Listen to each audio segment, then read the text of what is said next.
Boa noite a todos. Hoje nós vamos começar mais uma nova aula, tá? Na última aula nós falamos um pouquinho sobre mitose e meiose, também nós falamos sobre a gametogênese, que é a produção de espermatozoides e óvulos, né? E hoje nós vamos falar um pouquinho sobre os tipos de reprodução que existem na natureza, tá bem?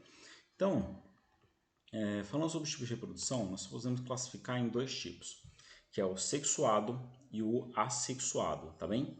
Reprodução assexuada é aquela que não precisa de contato entre os indivíduos para haver a reprodução, porque o indivíduo se reproduz sozinho, tá? Então nós temos reprodução assexuada, né? Então o indivíduo produz descendentes sozinho, sem a necessidade de cruzamento, produzindo indivíduos geralmente clonados do original, tá? E aí nós temos alguns exemplos aqui, tá? Então, primeiro exemplo, divisão binária ou cisparidade. Uma bactéria se divide em duas, originando duas novas células, através de um processo que vocês já conheceram, que seria o processo de mitose, tá bem? Então, o nível da bactéria é bem mais simples. Você pode observar aqui, né, que ela vai se dividir de forma muito mais simples, tá bem? Então, né, deixa eu ampliar aqui para vocês verem melhor, né? Primeiro slide, segundo slide.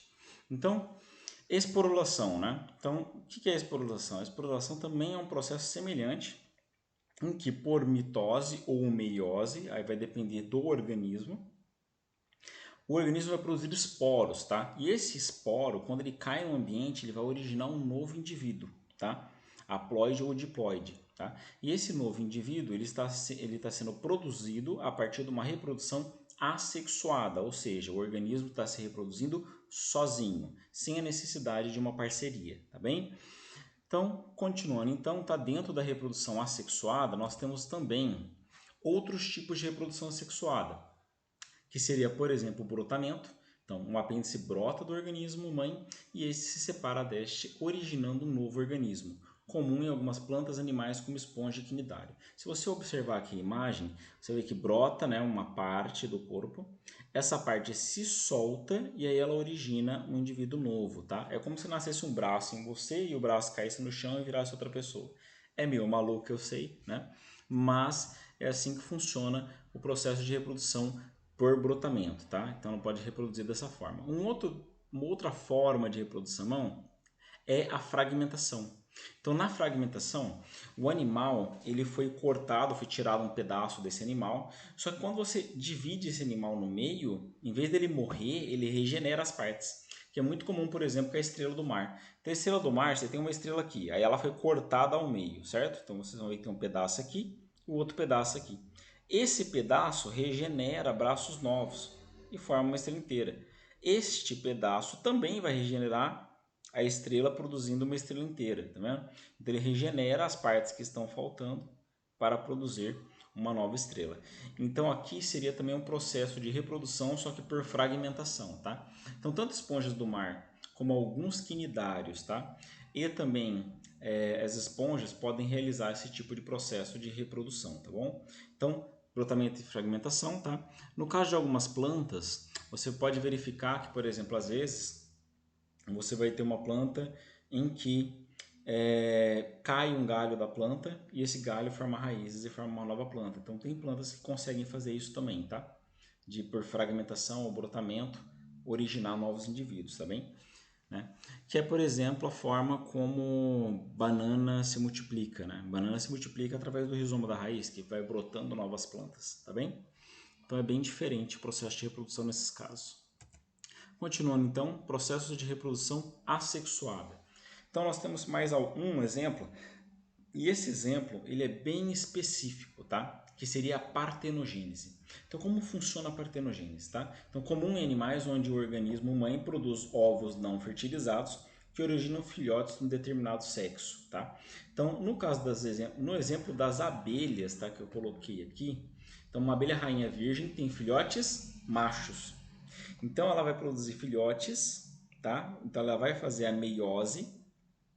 Por incrível que pareça, quando ela produz um óvulo de meiose e esse óvulo não for fecundado, automaticamente ele se desenvolve em um indivíduo macho.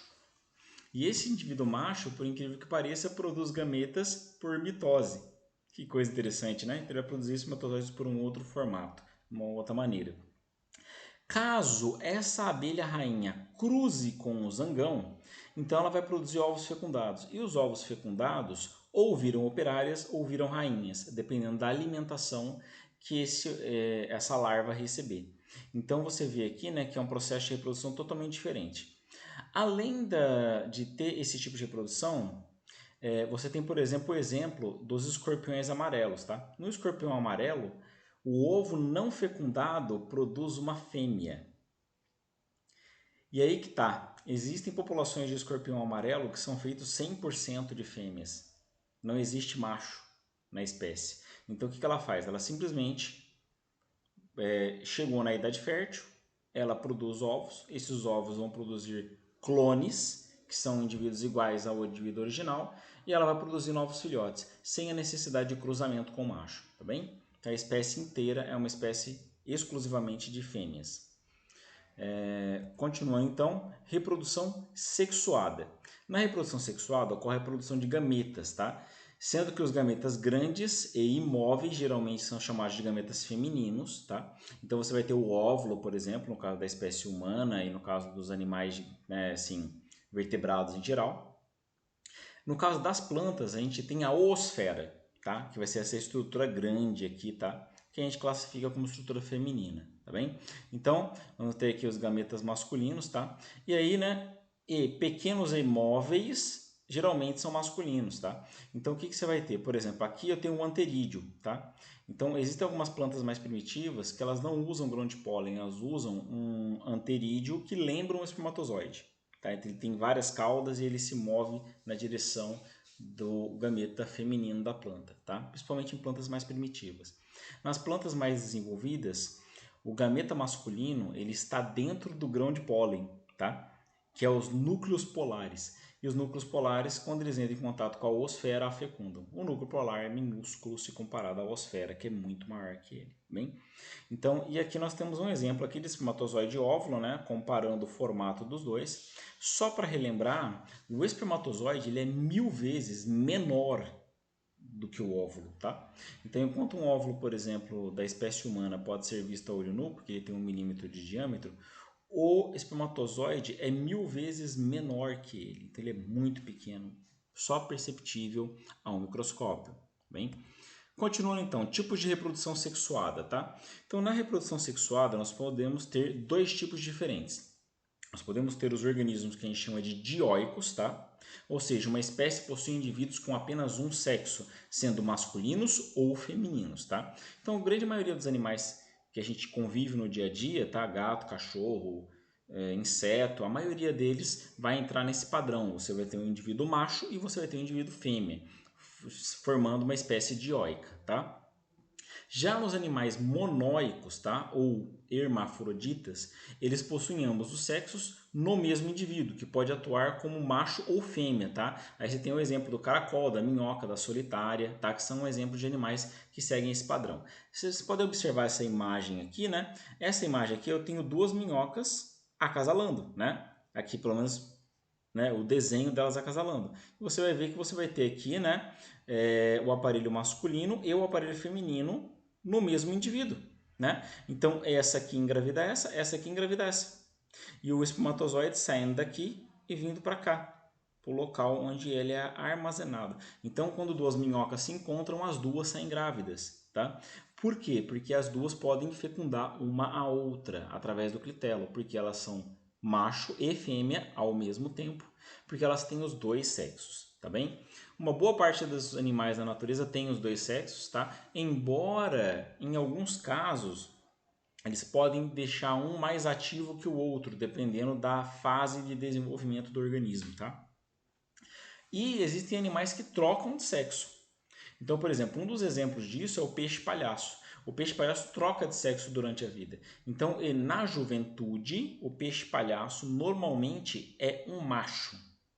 Mas conforme ele avança a idade, ele muda de sexo e se transforma numa fêmea. Então, normalmente, quando você tem uma anêmona com vários peixes palhaços nessa anêmona, você geralmente tem uma fêmea e 3 machos, tá? E todos os ovos são dessa fêmea. Então, o que acontece? Essa fêmea geralmente é o organismo mais velho dentro do grupo. E quando ela fica muito velha e morre, o macho mais velho e mais forte se transforma em fêmea e aí ela vira a fêmea dona daquele pedaço, naquela situação ali. Então sempre os peixes palhaço mais velhos e mais fortes se transformam em fêmeas, tá? E aí todos os filhotes serão desse peixe palhaço mais velho, tá bom? Então ele vai funcionar dessa maneira a reprodução.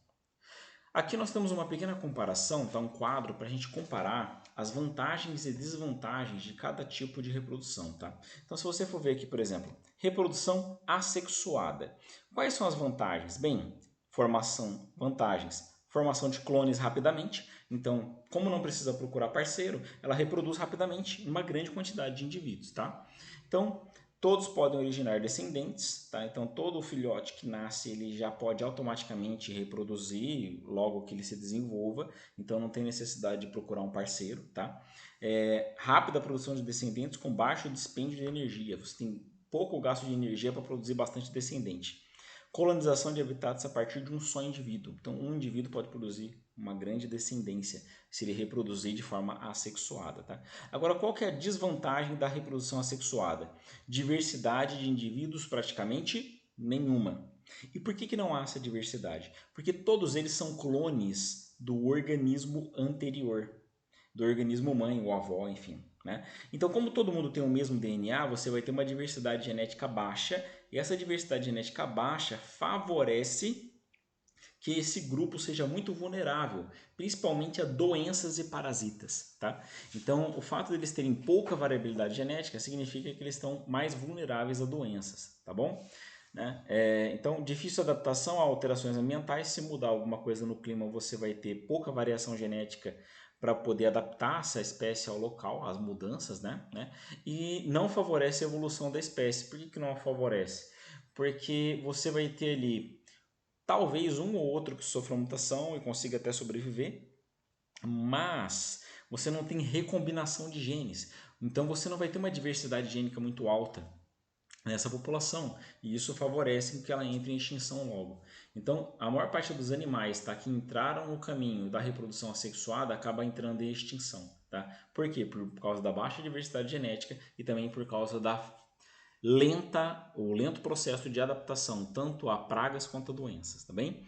Continuando na reprodução sexuada. Qual é a grande vantagem da reprodução sexuada? Descendentes com grande variabilidade de características. Então, o que acontece?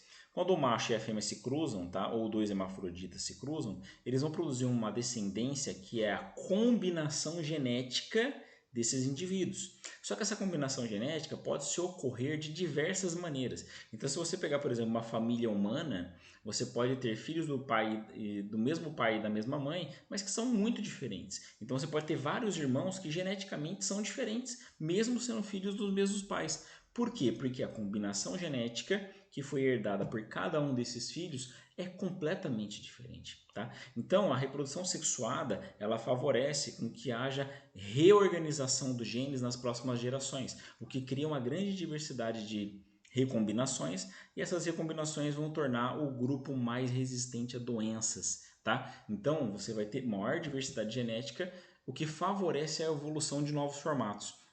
Então você tem que favorece a evolução para novas formas, tá bem?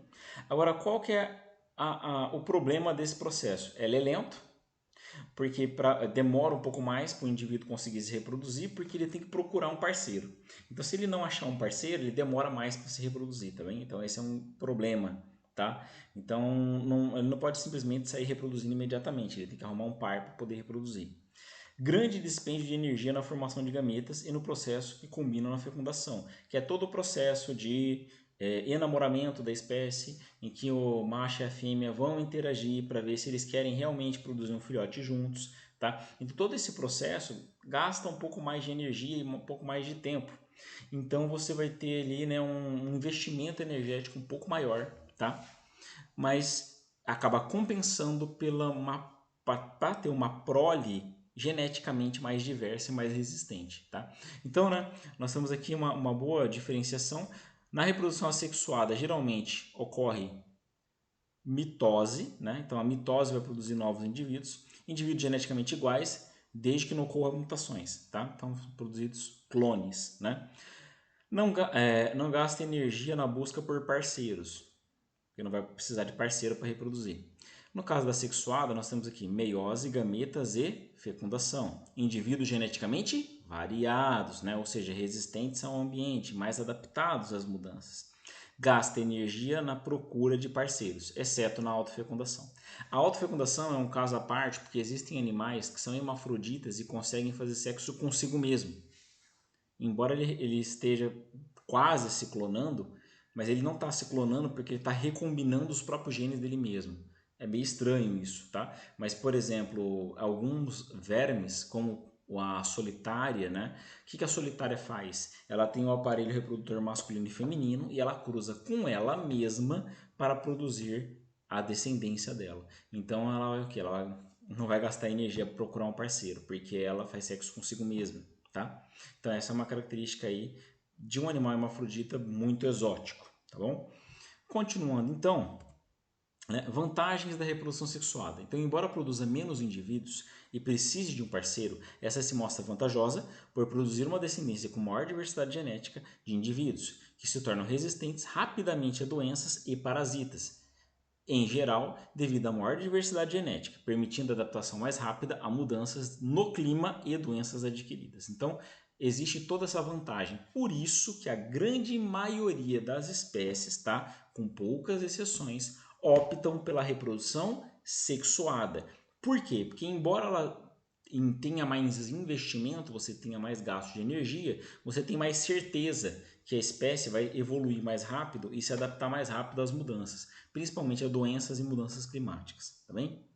Continuando então, e isso leva a uma consequência. Qual que é a consequência nesse caso de produzir machos e fêmeas, né? Principalmente nas espécies dioicas, tá? A consequência é uma especialização de habilidades. Então você vai ter, as fêmeas investem tempo e energia na reprodução, focando em gametas grandes e escassos.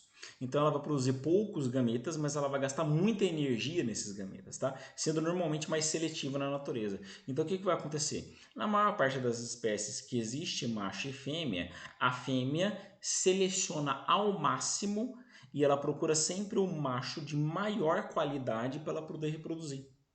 Por quê? Porque ela tem poucos óvulos, tá? E aí ela vai escolher um macho de alta qualidade para poder fecundar esses óvulos, tá? Então elas vão ser normalmente mais seletivas. Por quê? Porque elas gastam mais energia na produção de gametas, né? Já no caso dos machos, tá? Produzem gametas numerosos e abundantes, com foco maior na disseminação dos seus genes na próxima descendência. Então, no caso do macho aqui, ele não precisa gastar muita energia em cada gameta. Então ele produz uma quantidade imensa de gametas, tá? Que ele pode desperdiçar, bem, para aumentar a chance dele fecundar um número maior de fêmeas, tá? Então você vai ter aí essa diferença, tá, na produção do gameta. Então o gameta feminino e o gameta masculino, tá? Eles têm focos de reprodução totalmente diferentes. E isso se mostra na reprodução sexuada. Então se você pegar a maioria das espécies, de 96 a 98% das fêmeas produz descendente na espécie. Ou seja, a grande maioria das fêmeas cruza e produz filhote, tá? Nos machos, de 20 a 70% produzem descendência. Por que eu falo de 20 a 70%? Porque existem espécies em que ocorre harém. Então, se você tem algumas espécies, por exemplo, como o leão marinho, um leão marinho sozinho, se ele for o dono da praia, né, ou seja, ele é dono do harém, ele pode ter 50 fêmeas, certo? E todas são dele, porque só não vai ser dele se algum macho desafiá-lo e tomar o harém dele. Então, se não tomar, é todas dele. Por isso que você vai ter ali 70, 80% dos machos da espécie não conseguindo se reproduzir. Só os maiores e mais fortes conseguindo se reproduzir, tá? Já outras espécies em que você tem formações de casais, como por exemplo alguns pássaros marinhos, tá? Você vai ter ali o macho e a fêmea se ajudando para produzir descendentes. Então você vai ter uma maior probabilidade que mais machos consigam se reproduzir. Então você vai ter, por exemplo, no caso de albatrosas, tá? Chega quase a 90% dos machos vai reproduzir com as fêmeas, tá? Bem, e é claro, por que eu coloco esses valores aqui? Também existe aqueles casos, né, como por exemplo alguns pássaros, que a fêmea cruza com o macho que faz o ninho, mas também cruza com outro macho. Então, né, você vai ter ali, né, uma porcentagem dos filhotes que vai ser de machos diferentes, tá? É por isso que você vai ter sempre uma reprodução maior de machos de maior qualidade, que é o que mais ou menos o que as fêmeas fazem, tá? Bem, algumas exceções existem dentro desse grupo. Algumas exceções, como por exemplo abelhas e formigas, tá? Por que eu vou falar abelhas e formigas? Porque no caso da abelha, tá? Só a rainha reproduz. Então a rainha, ela reproduz sempre, só ela que reproduz. As outras fêmeas do grupo, que são as operárias, que são milhares de operárias, não reproduzem, apenas uma reproduz, que é a rainha, né? E das formigas também seguem esse padrão. E a rainha, ela geralmente cruza com todos os machos. Então geralmente os machos acabam reproduzindo, na grande maioria deles, mas a massiva maioria das fêmeas não reproduz, porque são fêmeas operárias. Então, só a rainha acaba se reproduzindo, tá? Então, é um padrão que foge um pouco as porcentagens aí. Então, você vai ter, por exemplo, no caso das abelhas, você vai ter 99,99% das fêmeas não reproduzindo, porque você tem só a rainha reproduzindo, tá bom? Bem, gente, então é isso aí. Nós falamos um pouquinho da diferenciação dos gametas e falamos sobre os tipos de reprodução. Na próxima aula a gente dá continuidade, tá, com o desenvolvimento embrionário, tá bom? Essas aulas que nós teremos agora, tá? Nós vamos ter apenas aulas até o final do trimestre, tá? Para que a gente tenha as provas desse conteúdo no próximo trimestre, tá bom? Então a gente vai deixar organizado dessa maneira, tá? Um abraço para vocês, uma boa semana e até a próxima semana.